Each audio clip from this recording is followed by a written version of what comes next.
Hello people, मैं हूँ शैनमोग and welcome back to channel. तो गाइस, लास्ट वीडियो मैंने आपको बताया था कुछ इंपॉर्टेंट इन्फॉर्मेशन वीज़ा के बारे में।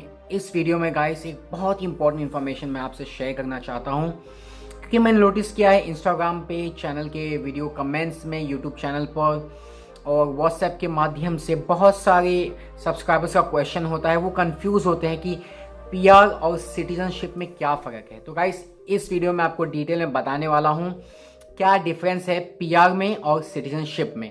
तो सबसे पहला जो डिफरेंस है गाइस पीआर में, वो ये है कि जब आप किसी भी देश में टेम्प्रेरी बेसिस पे रहते हैं एज अ स्टूडेंट या एज एन एम्प्लॉय, कुछ सालों के बाद आप एक एग्जाम क्लियर करने के बाद परमानेंट रेसिडेंसी यानी कि पीआर ले सकते हैं। सिटीजनशिप की बात की जाए तो सिटीजनशिप का मतलब होता है कि आपको अपनी होम कंट्री का पासपोर्ट क्रिएट करना होगा और आपको उस कंट्री का पासपोर्ट मिल जाता है, तब जाके आप उस कंट्री के लीगल सिटीजन बन जाते हैं।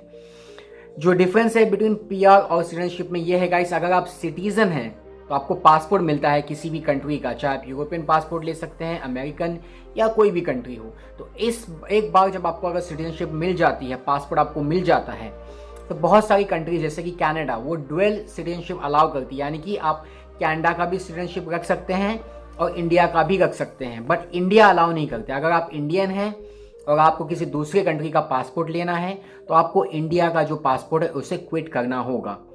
तो अब मैं आपको बताता हूँ गाइस, अगर आपके पास एक पासपोर्ट है किसी दूसरी कंट्री का, आप इंडियन है लेकिन आपने पासपोर्ट ले लिया किसी दूसरी कंट्री का, तो आप वहाँ के सिटीजन बन जाते हैं। तो आप ये सारी चीज़ें वहाँ कर सकते हैं। आप वहाँ पे इन्वेस्टमेंट कर सकते हैं, घर खरीद सकते हैं, आपको वहाँ का पासपोर्ट तो मिल ही जाता है, सिटीजनशिप आपको मिल जाती है, आप मिलिट्री में भर्ती हो सकते हैं और आपको वहाँ पे जो भी सुविधाएं वहाँ के नागरिक को मिलती है, जो वहाँ के पैदाइश, जिनकी वहाँ की पैदाइश है, जिनके पास बाय बर्थ पासपोर्ट मिलता है उस कंट्री में, अगर आपके पास भी पासपोर्ट है उस कंट्री का, तो आपको हर एक फैसिलिटी मिलेगी जो वहाँ के सिटीजन को मिलता है।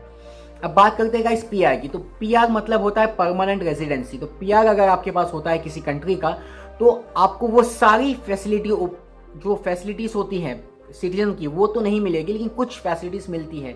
जैसे कि आप वोट नहीं कर पाएंगे, आपके पास पीआर होगा, लेकिन आप उस कंट्री में रह सकते हैं। आप इंडिया में कभी भी आ जा सकते हैं अगर आप इंडियन है, इंडियन पासपोर्ट आपके पास है और आपके पास कनाडा या किसी कंट्री का पीआर है, तो आप इंडिया में आ जा सकते हैं। एक और रूल ये है गाइस कि अगर आपके पास कनाडा का पीआर है फॉर एग्जांपल, तो 5 साल में एटलीस्ट 2 साल आपको कनाडा में रहना ही होगा, तब जाके आपकी जो पीआर परमानेंट रेसिडेंस